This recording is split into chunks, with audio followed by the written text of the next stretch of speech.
I'm Miles. I got the chance to talk to Corbin Lowe, co-founder of Planted Meals, as well as one of Corporate Night's top 30 under 30 sustainability leaders of 2019, about his work. Here's our conversation. In your own words, like what would you say people know you most for? Like what are you most widely recognized for doing? I think a lot of it's like trend identification. I don't know. Mostly I just read a lot, and I guess I'm pretty good at putting different pieces together. So far in my career, it seems I have a pretty good ability of just like seeing what trend is coming in the next 1 or 2 years, and then figuring out what needs to be done to capitalize on that, and then build a solution that solves that problem. Secondly, if you had to define a certain group of people in your life to call your own people or people that you identify with, who would you say your people are? I don't really see the company serving any particular type of people, I suppose. More the philosophy was try to build something that's more convenient and affordable than the next best option. Make a carbon-based decision for others. So mostly I'm just trying to lower everyone's carbon footprint through the number one contributor to everyone's carbon footprint, which is their agriculture choices.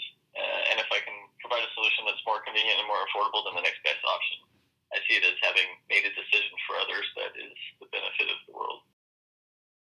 So I'm just wondering if you had to pinpoint like 2 or 3 values that are just your core personal values that you live by on a daily basis, what would you say those values are, and what exactly would you say motivates you to act on them? Number one would be easy. It's just my first principle in life is just to work really, really hard. Because I think, number one, you can only control what you can control. And I think really when it comes down to it, the only thing you can control is how hard you work. Ideas will come and go, trends will come and go, but the thing that's ultimately in your control is how hard you work towards whatever is right in front of you. I would say the second thing would just be, I try to just surround myself with good people. I think probably most people have realized at some point that nothing they do is really alone.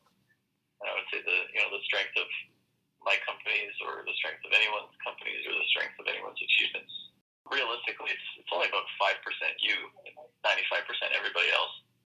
I think the culmination of all the decisions being made around you, and 95 to 99% of them are not being made by you. So if you don't have good people making those decisions, you're pretty hooped.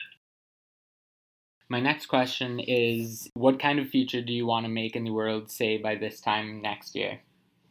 I would love to educate, let's say, 1 million people on the way that a lot of their life affects their carbon footprint. Because I think, for example, I think for too long, society has trained a lot of people that, as long as you recycle and turn off the light, that you're doing what you can for the environment.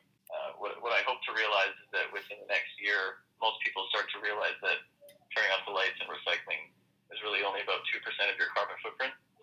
And the majority of it comes down to your food choices, how often you travel, how you do your travel. The other big thing just being how much you consume as an individual. I suppose I would just end that by saying I'm cautiously optimistic that people will do the right thing when they know what the right answers are. But I think the problem is that, to the fault of nobody, is that just people don't understand how little everyday choices are affecting the earth. So, that being said, say the next 5 years, where exactly do you see yourself within this growing industry? I mean, maybe it's tough to answer specifically, but we would like to see ourselves continue to be market leaders in areas that I feel would be most important. So, the first area was obviously transitioning people towards a lower carbon footprint diet. I think we've kind of made that decision for a lot of people. I think the other decision that we've been making for a lot of people is that we only serve whole unprocessed foods.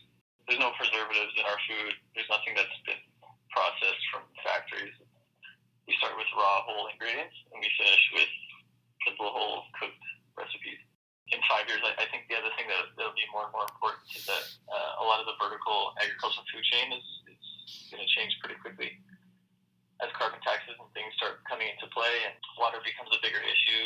In a lot of the areas where food is more readily grown at the moment, Arizona, Mexico, for example, companies like ours is going to have to be playing a bigger role, more at the forefront of picking where food actually comes from. Right. So I think what I've been saying for the 2 or 3 years ago is that people were going to start asking what's in my food. I think the next question that people are going to start asking is where is my food coming from? Kind of that natural evolution is that if people start realizing that 30 to 40% of their carbon footprint can come down to their agriculture choices, well, a lot of that also just comes down to how far is the food traveling and how much of an impact that piece of the vertical chain has had. So I think planted meal is one of the decisions we can also make for other people, is that we can, through just choosing the farmers that we associate with, food can come from local sources.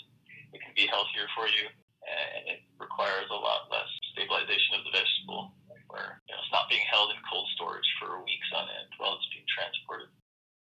So another question that I have is, can you pinpoint any books that have shaped you on your personal career?